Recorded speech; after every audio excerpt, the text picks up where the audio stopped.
Visual കട്ടനോട് കൂടെയാണ് ഇന്നത്തെ ഒരു ദിവസം സ്റ്റാർട്ട് ചെയ്തത്. ഇന്ന് നമുക്കൊരു കല്യാണം ഉണ്ടായിരുന്നു. അപ്പോൾ രാവിലെ തന്നെ കല്യാണമൊക്കെ അറ്റൻഡ് ചെയ്തു. അതിൻ്റെ ഹൈലൈറ്റ് ഈ ഡാൻസ് ആയിരുന്നു. കല്യാണം കഴിഞ്ഞ് പുറത്തിറങ്ങിയപ്പോഴത്തേക്കും ഒരു ചോദ്യം എനിക്ക് നേരെ വന്നു, ഇന്ന് വ്ളോഗൊന്നും എടുക്കുന്നില്ലേ എന്ന്. കുട്ടികൾക്ക് ഒരു സർപ്രൈസ് കൊടുക്കാനായിട്ട് ആക്ലൻ ടൂറിസ്റ്റ് വില്ലേജിലോട്ട് ഒരു വിസിറ്റ് ഞങ്ങൾ പ്ലാൻ ചെയ്തിട്ടുണ്ടായിരുന്നു. അപ്പോൾ അത് തന്നെ ഒരു വ്ളോഗാക്കി എടുക്കാൻ ഞാൻ കരുതി. എൻട്രൻസിലോട്ട് കയറുന്നതിന് മുന്നേ ഫസ്റ്റ് കാഴ്ച തന്നെ വിൽക്കാൻ വെച്ചിരിക്കുന്ന ചെടികളായിരുന്നു. വളരെ മനോഹരമായിട്ട് അറേഞ്ച് ചെയ്തിട്ടുണ്ട്. ചെടി പണ്ടേ വീക്ക്നെസ് ആയതുകൊണ്ട് തന്നെ കുറച്ച് ടൈം അതിൻ്റെ കൂടെ സ്പെൻഡ് ചെയ്തതിന് ശേഷമാണ് അകത്തോട്ട് പോയത്. വീഡിയോ കുറച്ച് ലെങ്തിയാണ്. കഴിഞ്ഞ വീഡിയോസിൽ കുറേ കമൻറ്റ് പേഴ്സണലി വന്നു, വീഡിയോ സ്പീഡ് കൂടിപ്പോയി, പറയുന്നത് കുറച്ചുകൂടെ സ്ലോ ആക്കാം, വീഡിയോസ് കുറച്ചുകൂടെ സ്ലോ ആക്കാം. അതെല്ലാം മാനിച്ചുകൊണ്ട് വീഡിയോ ഇത്തവണ ലെങ്ത് കൂടുതലായിട്ടാണ്. അപ്പോൾ എല്ലാവരും കാണണം, സപ്പോർട്ട് ചെയ്യണം.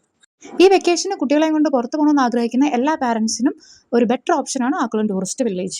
ചുറ്റിലും മരങ്ങളും ചെടികളും ആയതുകൊണ്ട് തന്നെ നമുക്ക് ചെറിയൊരു കൂളർ എപ്പോഴും ഇതിനകത്ത് അനുഭവപ്പെടും. താഴെ കുറച്ച് കൂടുതൽ ടൈം സ്പെൻഡ് ചെയ്തതുകൊണ്ട് തന്നെ മുകളിലോട്ട് കയറാൻ കുറച്ച് വൈകി. കുട്ടികളെല്ലാവരും കൂടെ ഉള്ളതുകൊണ്ട് തന്നെ ആക്കുളത്തിൻ്റെ കൃത്യമായ ഒരു ഭംഗി എനിക്ക് വീഡിയോയിൽ പകർത്താൻ പറ്റിയിട്ടില്ല. കാരണം കണ്ണ് തെറ്റി ഏതെങ്കിലും റൈഡിൽ കയറും, അത്ര വിശാലമാണ് അവിടുത്തെ പ്ലേ ഏരിയ. സ്റ്റെപ്പ് കയറി ആദ്യം ചെല്ലുന്നത് ഫിഷ് സ്പായിലോട്ടാണ്. സമയം കുറവായതുകൊണ്ട് തന്നെ അങ്ങോട്ട് കയറിയില്ല, നേരെ ചെന്നത് 12 സിനിമ തിയേറ്ററിലോട്ടാണ്. കുട്ടികൾക്കിത് ആദ്യത്തെ എക്സ്പീരിയൻസ് ആയതുകൊണ്ട് തന്നെ അവരുടെ കൂട്ടത്തിൽ ഞങ്ങളും കൂടെ കയറി.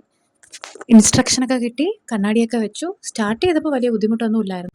ചില സ്ഥലങ്ങളിൽ ഞങ്ങൾക്ക് പോലും പേടിയുണ്ടായിരുന്നു. എന്നാലും കുട്ടികളോടുള്ള ഫസ്റ്റ് എക്സ്പീരിയൻസ് ആയതുകൊണ്ട് തന്നെ ഞങ്ങൾ എല്ലാവരും എൻജോയ് ചെയ്തു.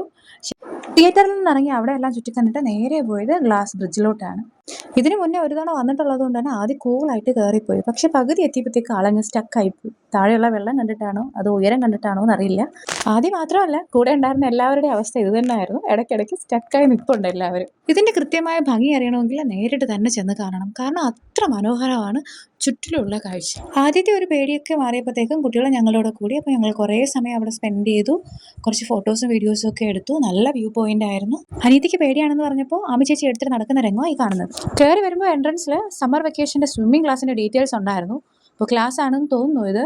അതെല്ലാം കഴിഞ്ഞ് ഞങ്ങൾ നേരെ തിരിച്ച് താഴോട്ട് പോവുകയാണ്. അപ്പോൾ ഇൻ ബിറ്റ്വീൻ കുറേ റൈഡ് ഉണ്ടായിരുന്നു. സമയം കുറവായതുകൊണ്ട് തന്നെ ഞങ്ങൾ താഴോട്ട് പോയി. ഇങ്ങോട്ട് വരുന്ന വഴി ആമിക്ക് വേണ്ടി ആമി തന്നെ സെലക്ട് ചെയ്ത് ഓൺലൈനിൽ ഓർഡർ ചെയ്തൊരു വാച്ച് കൈ കിട്ടി. ആമി അത് പ്രതീക്ഷിച്ചിരുന്നത് കൊണ്ട് തന്നെ ആള് ഹാപ്പി ആയിരുന്നു.